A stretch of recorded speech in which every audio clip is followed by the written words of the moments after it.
Hi hello guys, welcome to iDream Media. So మాన్సూన్లో మనకు ఖచ్చితంగా వినిపిస్తున్న వైరల్ ఫీవర్స్ అన్నీ మనము డెంగ్యూ కానీ టైఫాయిడ్, మలేరియా ఇలాంటివన్నీ వింటున్నాం. కానీ రీసెంట్ టైమ్స్లో అయితే నిఫా వైరస్ అని చెప్పేసి కేరళలో కూడా డిటెక్ట్ అయింది. అది ఎవ్రీ ఇయర్ కొన్ని చోట్ల మనం వింటూ ఉన్నాం.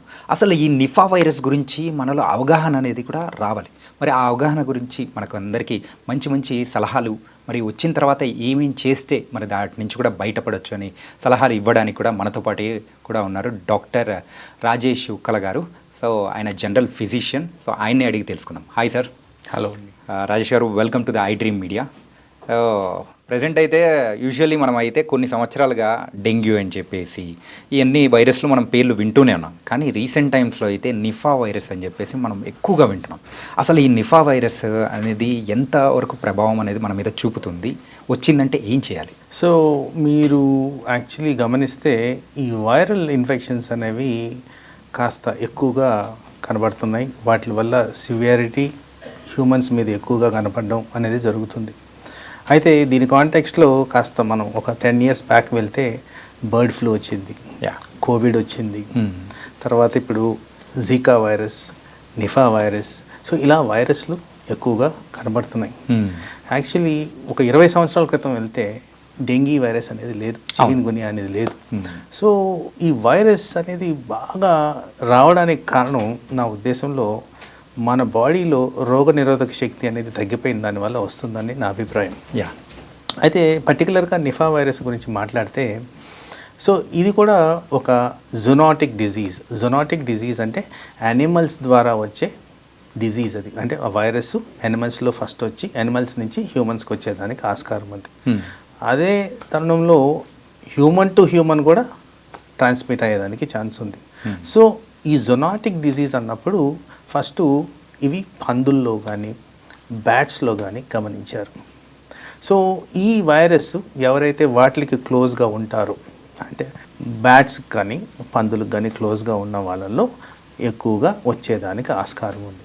దీని ఇంపార్టెన్స్ ఏంటంటే, ఈ వైరస్ నార్మల్ ఎవ్రీ వైరస్ లాగే ఫీవరు, తలనొప్పి, జ్వరము, ఒళ్ళునొప్పులు, ర్యాషు, దగ్గు, తలదిరగడం ఇవన్నీ సాధారణంగా కనిపించేవి. కానీ ఈ వైరస్లో సైంటిఫిక్ పరంగా గమనించింది ఏంటంటే, ఒకసారి ఈ వైరస్ డిటెక్ట్ అయిన తర్వాత ఎనీ డిలే ఇన్ ట్రీట్మెంట్ వల్ల ఆల్మోస్ట్ 50 to 75% పేషెంట్స్ చనిపోయేదానికి ఆస్కారం ఉంది. అది దీని ఇంపార్టెన్స్. సో అందుకోసం దీన్ని డిటెక్ట్ చేయడం అనేది ఇంపార్టెంట్. సో సోర్స్ డిటెక్షన్ అనేది చూసుకోవాలి. ఎక్కడి నుంచి వచ్చింది ఇది, మనం ఏం చేస్తే వచ్చింది ఇది. ఎందుకంటే సాధారణంగా వైరస్లు అన్నింటిలో కూడా కోల్డ్, కాఫ్ ఇవన్నీ చాలా కామన్. వాటిని డిమార్కెట్ చేస్తూ చూడాలంటే సోర్స్ ఎక్కడి నుంచి వచ్చింది. సపోజ్ మనం పందికి సంబంధించిన మాంసం తిన్నామా, బ్యాట్స్ ఉన్న ఏరియాకి వెళ్ళామా, అలాంటి పర్సన్స్తో కాంటాక్ట్ ఉన్నామా, ఇలాంటివన్నీ కూడా మనం గమనించుకోవాలి. ట్రాకింగ్ ఆఫ్ ఈవెంట్స్ చాలా ఇంపార్టెంట్గా గమనించుకోవాలి. ఎందుకంటే అగైన్ దీని డిటెక్షన్ కూడా అంత ఈజీగా లేదు. అర్లీ డిటెక్షన్తో ప్రివెన్షన్ బెటర్ ఉందన్నారే కానీ ఒక్కసారి వచ్చిన తర్వాత దీన్ని ప్రివెంట్ చేయడం చాలా కష్టంగా గమనిస్తున్నారు. పర్టికులర్గా ఈ వైరస్ ఎప్పుడైతే హ్యూమన్లోకి సోకుద్దో ఎక్కువ శాతం రెస్పిరేటరీ ఫెయిల్యూర్ అంటే ఊపిరితిత్తుల సమస్య వచ్చేదానికి ఆస్కారం ఉంది. సో ఊపిరితిత్తుల సమస్య గురించి అనగానే చాలామంది ప్రజలకు ఒక ఐడియా ఉంటుంది, ఎందుకంటే కోవిడ్లో కూడా జరిగిన అంశం కూడా ఇదే. సో డ్రాప్లెట్ ఇన్ఫెక్షన్ ద్వారా కూడా ఈ వైరస్ వచ్చేదానికి ఆస్కారం ఉంది. కాబట్టి ఇలాంటి పరిమాణాలకు దారి తీయకుండా మనం ఫస్ట్ జాగ్రత్తలు తీసుకోవాల్సిన అవసరం ఉంది. అలాగే ఇది కాస్త తీవ్ర రూపం దాలిస్తే, ఎక్కువ శాతం వైరస్ మన బాడీలోకి ఇండ్యూస్ అయితే బ్రెయిన్ ఎఫెక్ట్ చేస్తుంది. బ్రెయిన్లో ఎన్కెఫలైటిస్ అంటాం, అంటే మొత్తం బ్రెయిన్ అంతా వాపు వచ్చే పద్ధతి. ఇలాంటి పరిమాణాల్లో మార్టాలిటీ రేట్స్, అది చనిపోయే తత్వం చాలా ఎక్కువగా ఉంటుంది. సో సాధారణంగా ఎనీ వైరస్కి చేసిన మనము ప్రివెంటివ్ మెజర్స్, కోవిడ్ ద్వారా మనం నేర్చుకున్న మెజర్స్ కంపల్సరీ పాటించాలి. First and foremost avoid contact. ఎవరికైనా ఇన్ఫెక్షన్ ఉన్నప్పుడు దూరంగా ఉండండి. ఓకే. సో సోషల్ డిస్టెన్సింగ్ అని మనం కోవిడ్ టైంలో నేర్చుకున్నాం, అది మెయింటైన్ చేయండి. హ్యాండ్ శానిటైజేషన్ ప్రాపర్గా చేసుకోండి. ఫేస్ మాస్క్ ధరించండి. మీకు వేసుకోవాల్సిన వ్యాక్సిన్స్ ప్రకారం, అంటే సీజనల్గా డాక్టర్ని సలహాలు అడిగితే చెప్తారు ఏ వ్యాక్సిన్ మీకు సూటబుల్, ఏ వేసుకోవాలి అని. మీకున్న ఎగ్జిస్టింగ్ డిజీజెస్ ఏవైతే ఉంటాయో వాటి ద్వారా రోగనిరోధక శక్తిని పెంచుకునే విధంగా టార్గెట్స్ మెయింటైన్ చేయడం అనేది ఇంపార్టెంట్. ఇలాంటివన్నీ చేసిన దానివల్ల మనం ఈ నీపా వైరస్ బారి నుండి కాపాడుకోవచ్చు. సో నిఫా వైరస్ అయితే మీరు చెప్పినట్టు పందుల నుంచి కానీ బ్యాట్స్ నుంచి కానీ వ్యాప్తి చెందుతుందని చెప్పేసి అని అన్నారు. కానీ అది మనిషికి వచ్చిన తర్వాత మనిషి టు మనిషి అదే ట్రాన్స్ఫర్మేషన్ అనేది ఉంటుందా?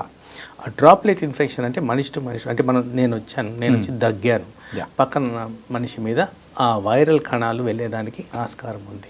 ఎందుకంటే రెస్పిరేటరీ సిస్టమ్ అంటే ఊపిరితిత్తుల ద్వారా ట్రాన్స్మిషన్ జరిగేదానికి ఆస్కారం ఉంది. కాబట్టి దగ్గు ద్వారా వచ్చే ఛాన్సెస్ అనేది ఉంటుంది.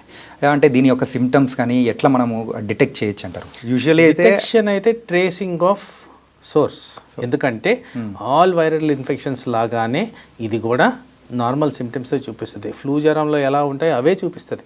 కానీ ఈ ట్రేస్ ట్రాకింగ్ చేసామనుకోండి ఎక్కడి నుంచి వచ్చింది అనేది అక్కడ కొద్దిగా క్లూ దొరికేదానికి ఆస్కారం. దీంట్లో ఉన్న మోస్ట్ డిఫికల్టీ అదే. ఇది ఈజీగా తీసుకునే వైరస్ కాదు, ఫాస్ట్గా స్ప్రెడ్ అవుతుంది, ఈజీగా ఐసీయూ దగ్గరకు తీసుకెళ్ళిపోవడం, మార్టాలిటీ రావడం అంటే ఆ లెవెల్లో జరుగుతుంది. కాబట్టి దీన్ని డిటెక్షన్ చేసుకోవడం అనేది చాలా ఇంపార్టెంట్. ఓకే. అంటే ఇప్పుడు నార్మల్గా అయితే డెంగ్యూలో అయితే ప్లేట్లెట్స్ కౌంట్ అనేది తగ్గిపోతూ ఉంటుంది. కానీ మరి ఇలాంటి వైరస్ నిఫా వైరస్కి వచ్చేటప్పటికి మెదడు వ్యాపు కానీ మీరు అన్నట్టు అట్లా అనేది వస్తుందంటారు. ఒకవేళ జ్వరం వస్తుంది అని అంటే అది నిఫా అని మనం అనుకోవచ్చా? లేకపోతే అదే అంటున్నాను కదా, నేను కాంటాక్ట్ ట్రేసింగ్ ద్వారాగానే కాంటాక్ట్ ట్రేసింగ్ ద్వారానే తెలుసు. ఇప్పుడున్న పరిస్థితుల్లో ఇప్పుడున్న డేటాకి ఆ విధంగా తప్ప వేరే విధంగా నిపా వైరస్ని ఐసోలేట్ చేసే ఫెసిలిటీ మనకి లేదు. దానికి పర్టికులర్ ట్రీట్మెంట్స్ లేవు. ఓన్లీ సిమ్టమాటిక్ అప్రోచ్ అండ్ మనకి వ్యాక్సినేషన్ కూడా అట్ దిస్ స్టేజ్ లేదు. వ్యాక్సినేషన్ అనేది కూడా లేదు. ఓకే.